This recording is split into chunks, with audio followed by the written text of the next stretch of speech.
সবাইকে স্বাগত জানাচ্ছি। আজকে আমরা জানব ভ্যাট কখন আরোপিত হয়। 5টা শর্ত পূর্ণ হলেই ভ্যাট আরোপিত হয়।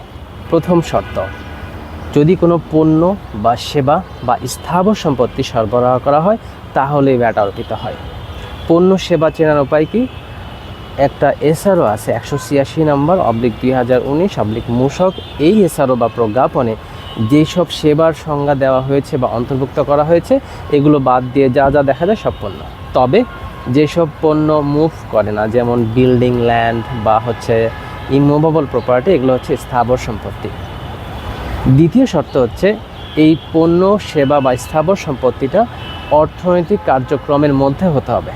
যেমন আমরা চাকরি করি, এটা একটা সেবা, কিন্তু এটা অর্থনৈতিক কার্যক্রমের মধ্যে পড়ে না, সুতরাং এটা ভ্যাট আরোপযোগ্য নয়। তৃতীয় শর্ত হচ্ছে এটা প্রথম তফসিলভুক্ত বা প্রজ্ঞাপন অব্যাহতিপ্রাপ্ত প্রজ্ঞাপনের বহির্ভূত কোনো পণ্য, সেবা বা স্থাবর সম্পত্তি সরবরাহ হতে হবে। কারণ যে ব্যক্তি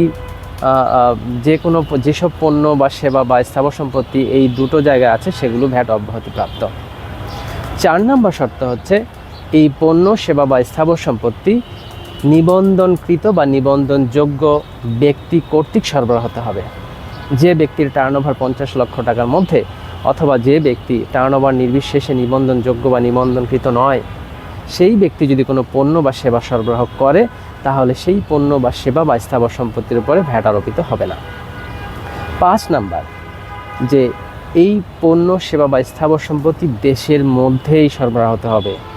যদি এগুলো দেশের বাইরে সরবরাহ হয় তাহলে সেটা রপ্তানি হিসেবে গণ্য হবে, যার উপর ভ্যাটের হার 0%।